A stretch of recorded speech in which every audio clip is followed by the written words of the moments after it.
남태평양에 가면 괌이라고 하는 섬이 있습니다. 저는 아직 가보지 못했지만 우리 교인들 가운데는 괌으로 여행을 다녀오신 분들도 많이 있으시겠다는 생각을 갖습니다. 그 괌에 가면 조그만 동굴이 하나 있는데 1972년도에 그 동굴에서 오랫동안 혼자 살고 있는 한 사람을 발견했습니다. 그 당시 그 동굴 주변의 마을 사람들이 마을 뒷산 동굴에 짐승 같은 사람이 살고 있다는, 또는 사람 같은 짐승이 있다는 그런 소문이 돌았습니다. 나중에 발견해 보니까 쇼이치 요코이라고 하는 사람이었고 일본 사람이었습니다. 발견될 당시의 나이가 58세였습니다. 근데 이 사람이 왜 동굴에 살게 되었냐면 1944년도 일본 군인으로서 이 괌에 왔습니다. 1944년도에 미군이 괌으로 들어오면서 미군과의 전쟁이 있었고 미군에 의해서 일본 군들이 아주 격파당했습니다.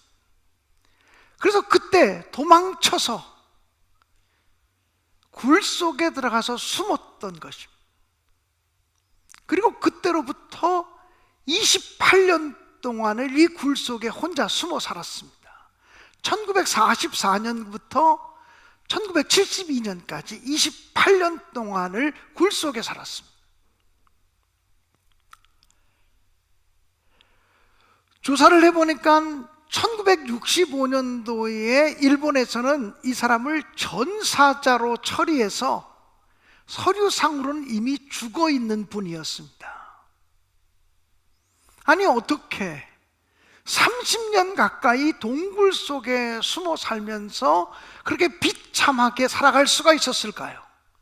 짐승처럼. 사람이 아니죠. 어떻게 30년 동안을 어두운 동굴 속에서 세상과 단절하면서 그렇게 비참하게 살아갈 수밖에 없었을까요? 한마디로 말하면 소식이 전해지지 않았기 때문입니다.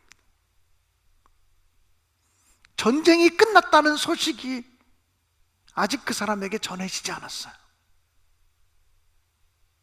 일본과 미국과의 전쟁이 끝났다는 소식, 세계 제2차 대전이 끝났다는 소식이 그 사람에게 전달되지가 않았어요. 그래서 그 사람은 30년 가까이 동굴 속에 혼자 머물러 살면서 비참한 삶을 살아갈 수밖에 없었다는 것이죠.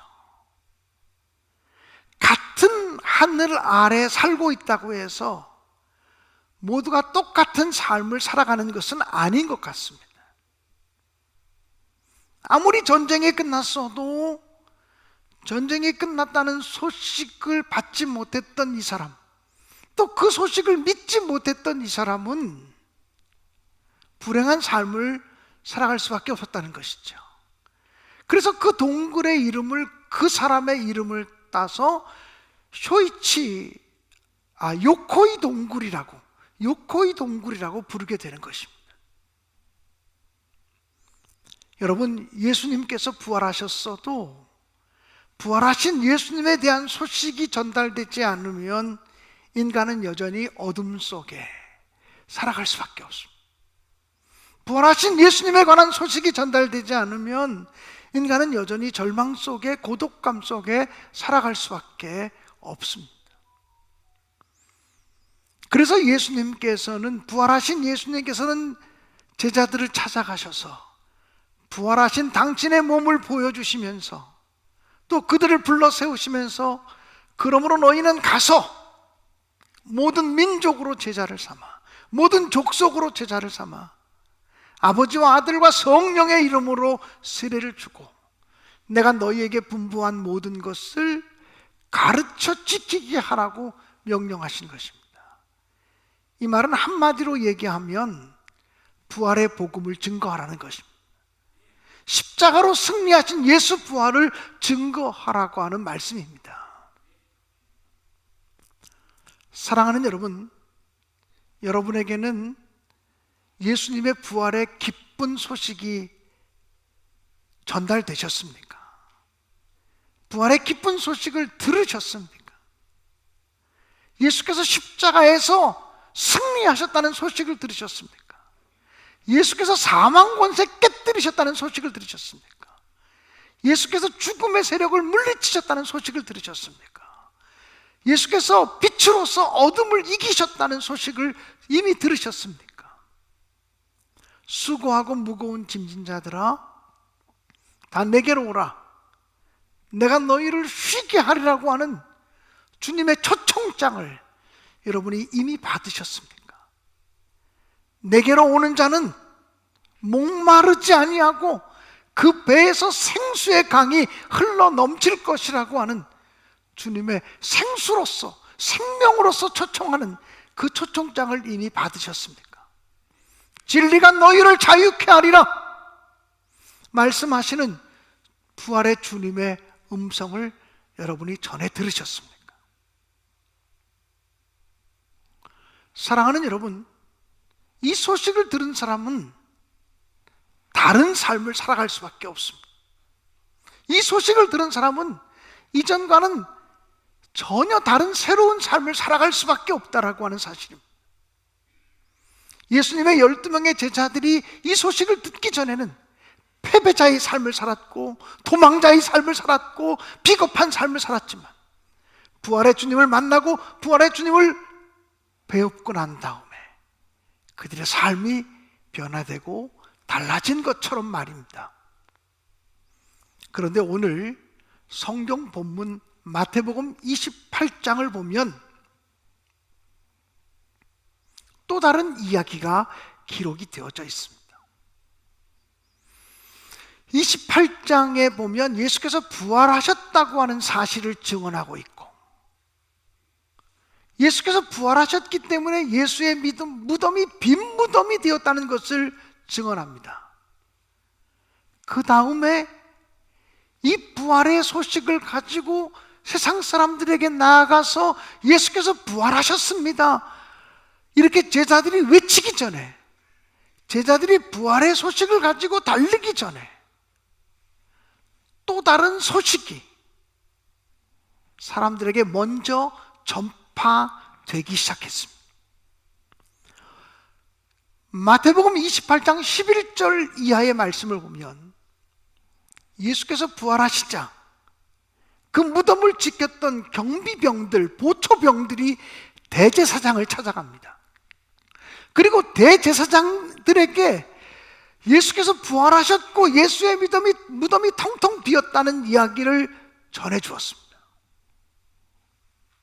그런데 대제사장들은 그 소리를 듣고 장로들을 모아서, 당시의 종교 지도자들인 장로들을 모아서 의논한 끝에 다시 경비병들을 불러 모아서 말하기를, 우리가 너에게 돈을 많이 줄 터이니, 우리가 너에게 은돈을 많이 줄 터이니 이 돈을 받고 이젠 우리가 너에게 시키는 말을 해라. 그러면서 이야기하기를, 우리가 보초를 서고 있는데, 예수의 무덤에 보초를 서고 있는데 깜빡 우리가 잠이 들었습니다. 우리가 잠이 들어있는 사이에 예수님의 제자들이 와서 예수의 시체를 도적질해 갔습니다. 예수의 시체를 도둑 맞았습니다. 이렇게 증거하라는 것입니다. 다시 말하면 오늘 마태복음 28장 11절 이하의 말씀에 보면 대제사장들에 의해서 이 경비병들이 파송당합니다. 부활을 은폐할 목적을 가지고 너희들이 입을 열어서 예수의 시체를 도둑 맞았다고 외쳐라. 그래서 예수님의 부활을 은폐하기 위한 파송식이 열리는 겁니다. 그리고 그 다음에 28장 16절 이하에 보면 예수님께서 친히 제자들 앞에 서셔서 그들에게 부활의 복음을 증거하라고 그들을 부활의 증인으로 부르시고 파송하는 장면이 기록되어집니다. 그러니까 오늘 읽은 본문 속에는 형태가 잘 갖춰져 있진 않지만 두 가지의 파송식이 있습니다.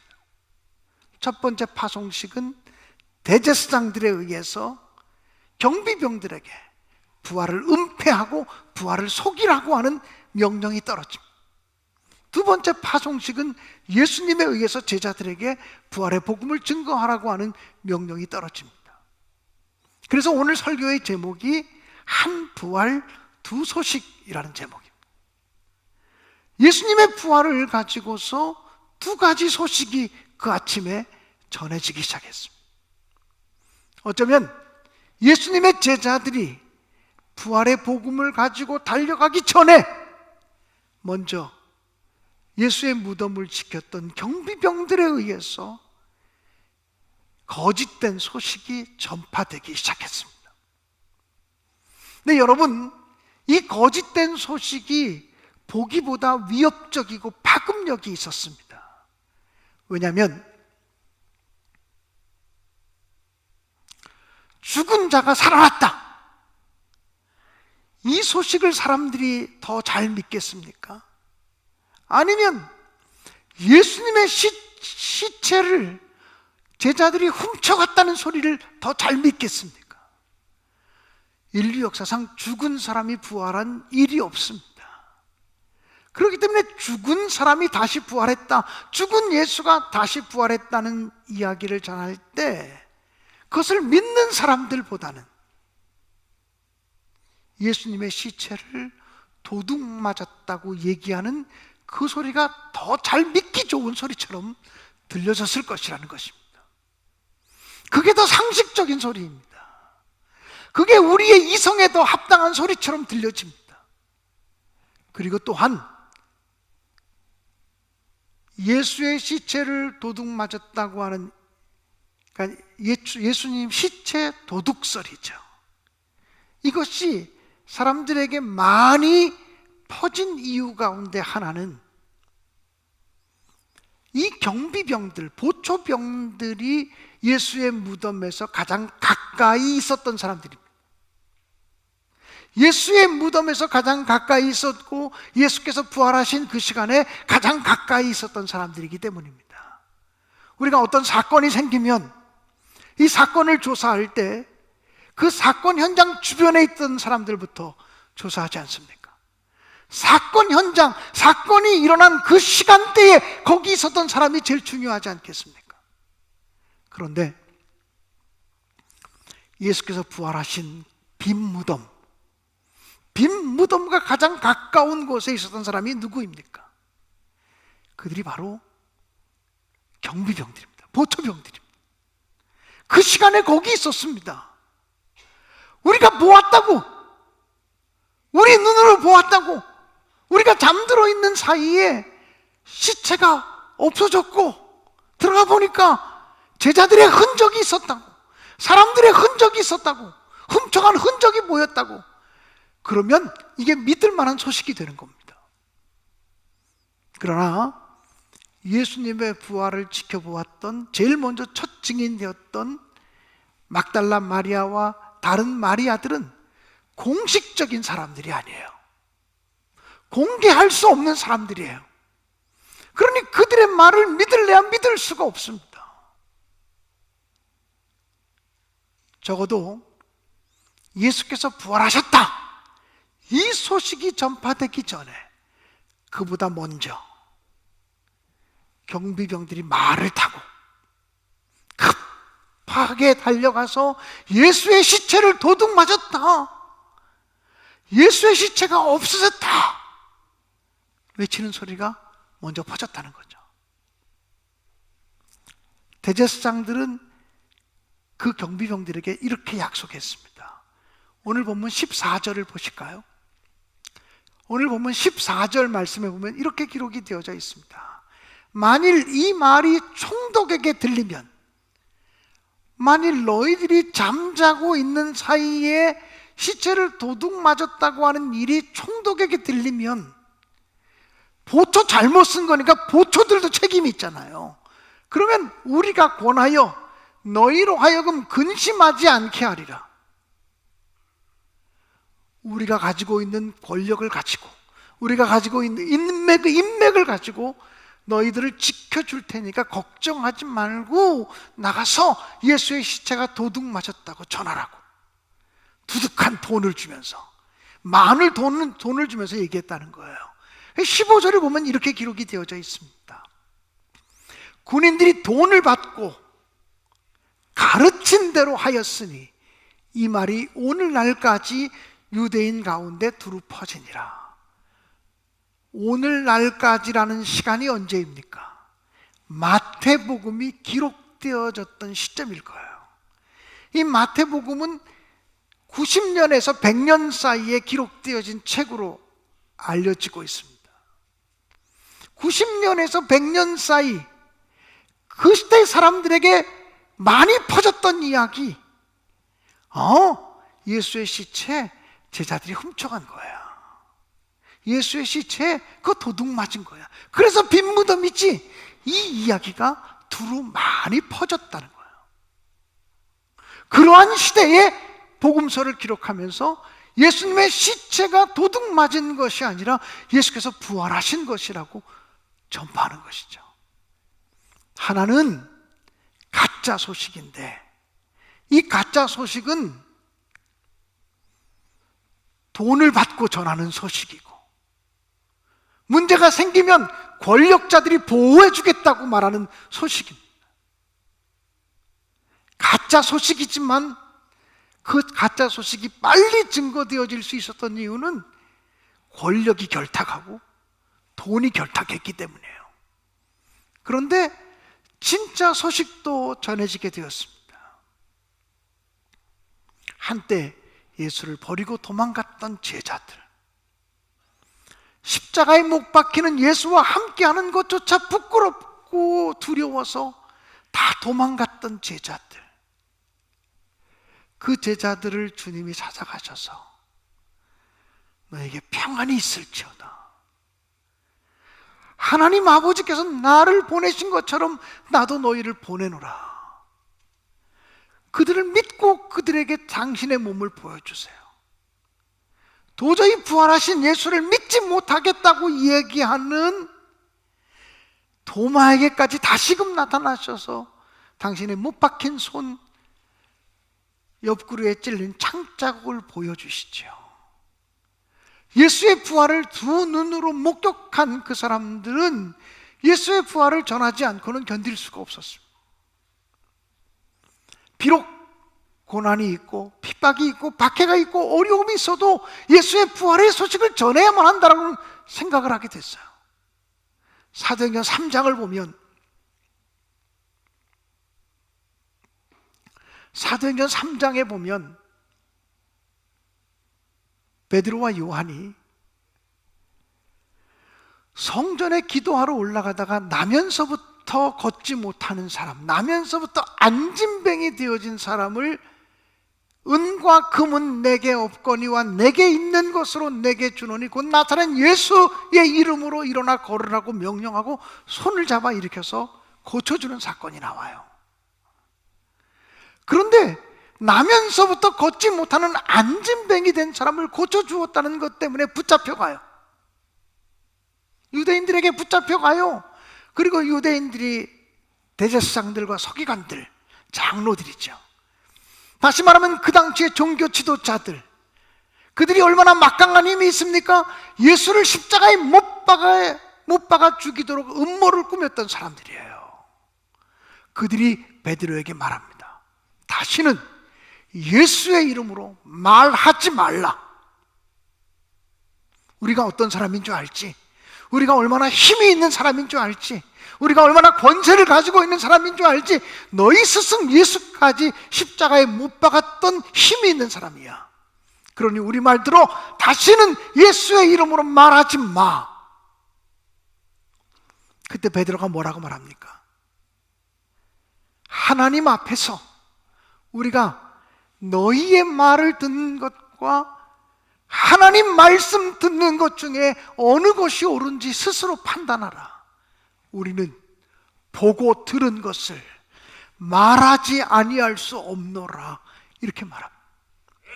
우리는 예수 그리스도의 부활을 보았고, 부활하신 예수의 음성을 들었고, 부활하신 예수의 몸을 만져보았고, 부활하신 예수와 함께 음식을 먹었고, 그렇기 때문에 우리는 보고 들은 것을 말하지 아니할 수 없다라고 선포합니다.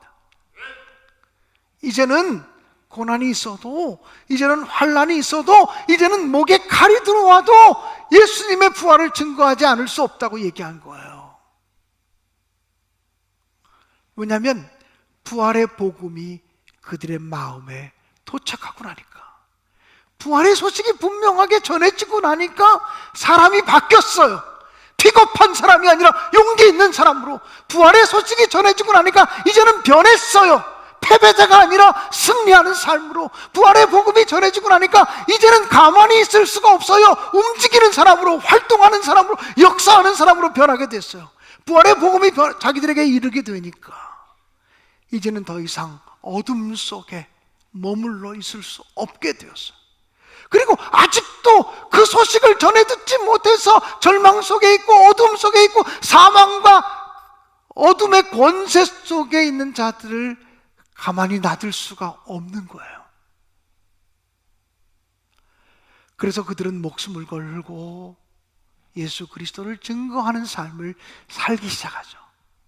그 복음이 전파되는 과정 속에 얼마나 많은 고난, 얼마나 많은 핍박, 얼마나 많은 순교자들이 발생했는지 상상할 수 없어요.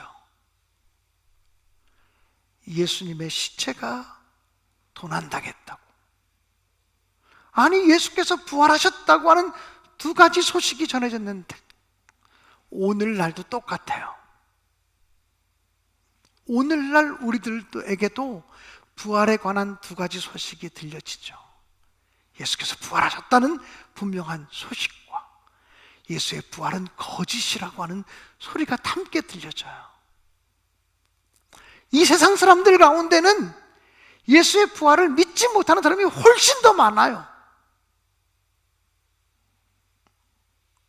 여러분, 기독교가 정말 거짓에 근거한 종교일까요? 예수께서 부활하지 않으셨다면 우리 기독교가 세계 최고의 사기 집단이에요. 인류 최대의 사기 집단이에요. 그리고 예수님이 부활하지 않으셨다면 이 세상 사람 중에 예수 믿는 우리가 가장 불쌍한 사람이에요. 가장 처량한 사람이에요. 거짓된 진리를 믿고 시간과 물질과 정성과 재능을 투자하고 살기 때문에 우리처럼 불쌍한 사람이 없을 거예요. 정말 기독교 복음이, 예수 부활의 소식이, 기독교 진리가 거짓에 근거한 것일까요? 우리가 늘 하는 말 중에 거짓말은 오래 하면 꼬리가 잡혀 라는 말이 있지 않습니까? 거짓말이 100년, 200년, 300년, 500년, 1000년, 2000년 계속될 수 있을까요?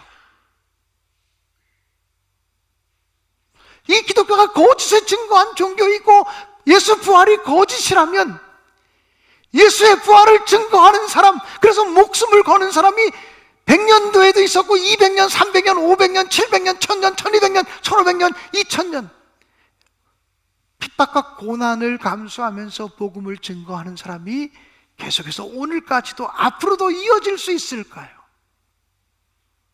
거짓이 그렇게 힘이 있을까요? 저는 그렇지 않다고 생각해요.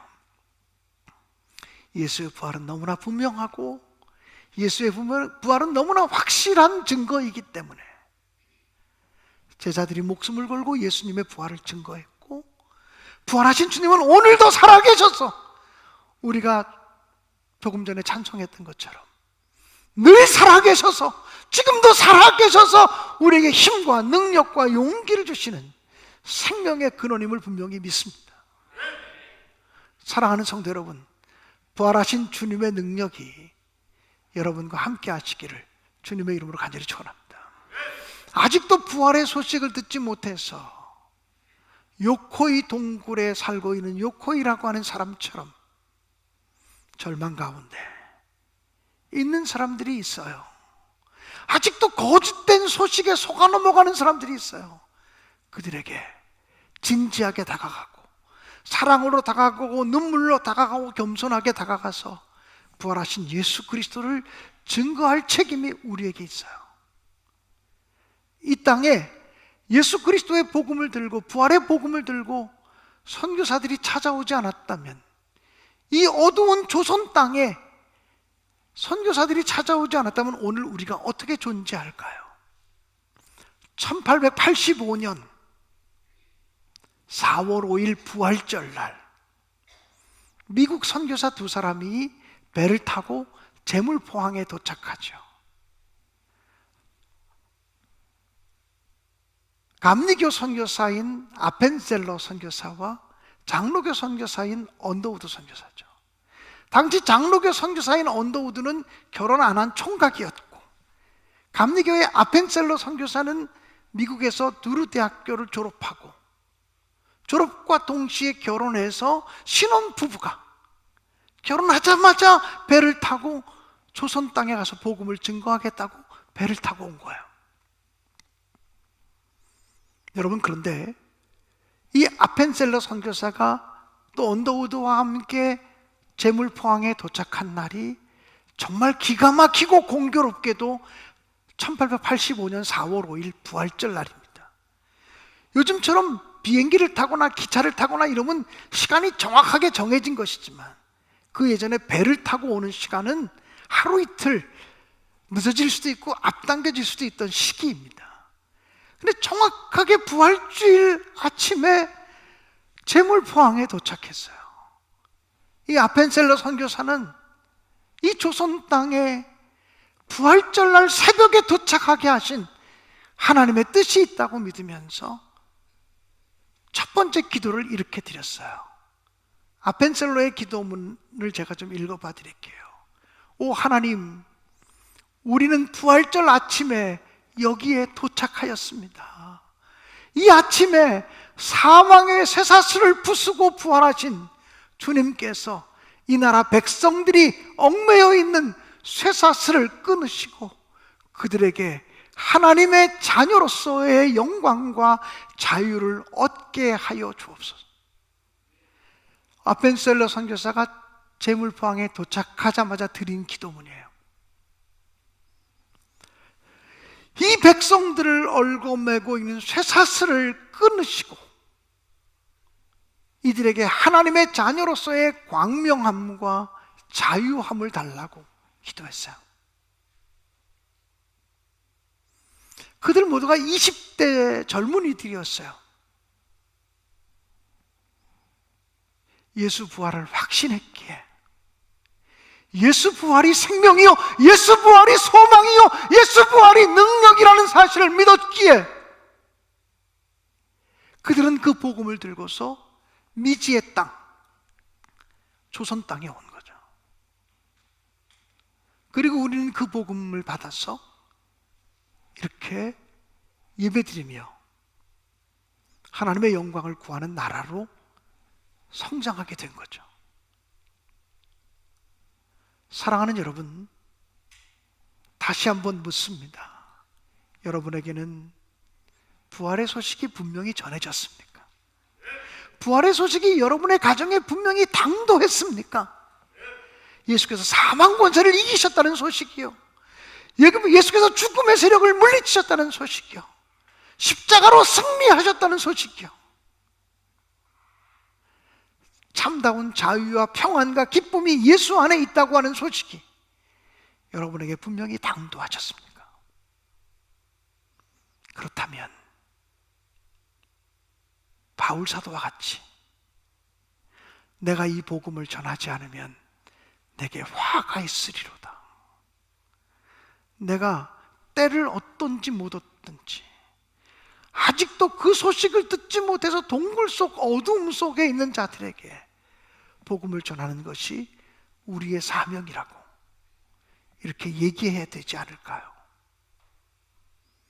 1세기의 그리스도인들이 복음을 위해서 살았던 것처럼 로마의 핍박과 박해를 받으면서도 부활하신 주님을 포기하지 않았던 것처럼, 종교개혁을 일으키던 시대에 부활하신 예수의 능력으로 승리했던 것처럼, 수없이 많은 종교 전쟁을 치르면서도 부활하신 주님을 붙들고 인내하며 승리했던 믿음의 선조들처럼 복음을 들고 성경책 몇 권을 들고 이 조선 땅에 와서 성경책을 전해주러 왔던 토마스 선교사, 1866년이지요. 대동강반에서 배가 도착하기도 전에 대원군 시대에 포를 맞고 제너럴 쇼머노가 그냥 무너져서 조선 땅에 발도 디디지 못했 그 배가, 토마스 선교사가 성경 3권을 들고 뛰쳐나오죠. 그리고는 성경책을 전해주고는 조선의 병사였던 박춘권이라는 사람이 휘두른 칼에 의해서 목베임을 당하죠. 그런데 박춘권이라는 사람과 성경책을 가졌던 3사람이 제일 먼저 선교사들이 들어오기도 전에 기독교인이 돼요. 그리고 그들의 집이 교회로 바뀌게 돼요. 복음의 능력이거든요. 부활의 능력이거든요. 우리는 그들처럼 우리 주님이 다시 오실 때까지 주님의 복음을 증거하는 삶을 살고, 주님이 다시 오실 그때까지 정말 좁은 길, 좁은 문, 그 길을 걸어가겠다고 다짐하는 믿음의 삶을 살았으면 정말 좋겠습니다.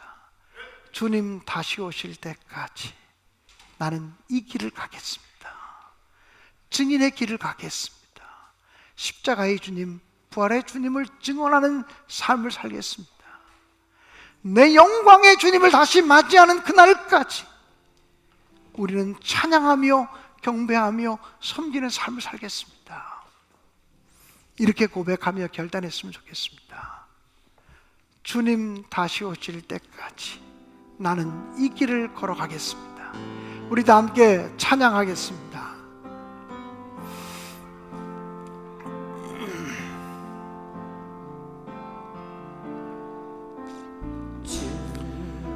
주님 다시 오실 때까지 나는 이 길을 가리라.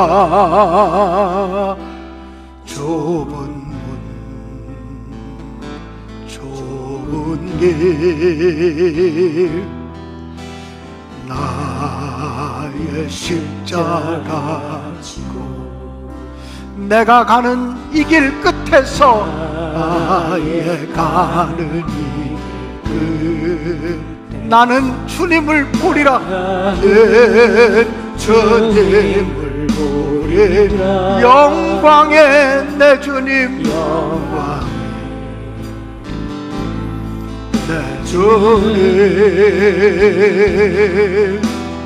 나를 맞아주시. 주님 다시 오실 때까지, 주님 다시 오실 때까지 나는 일어나 달려가려. 주의 영광 온 땅 덮을 때 나는 일어나 노래하리.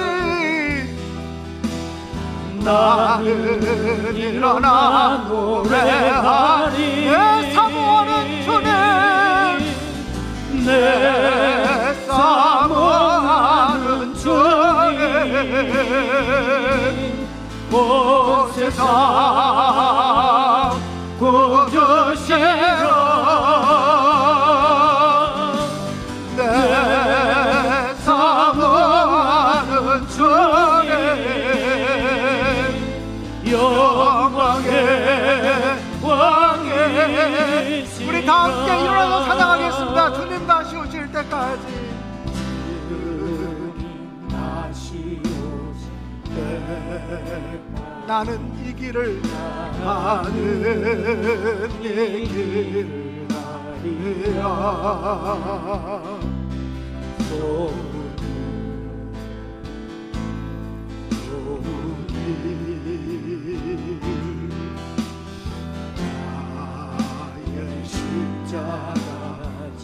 내가 가는 이 길 끝에서 나의 가는 길 나는 주님을 보리라. 나는 주님 영광의 내 주님 영광 주님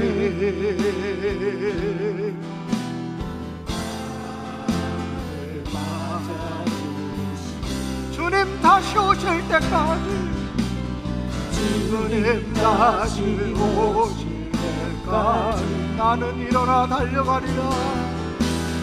나는 일어나 달려가리라.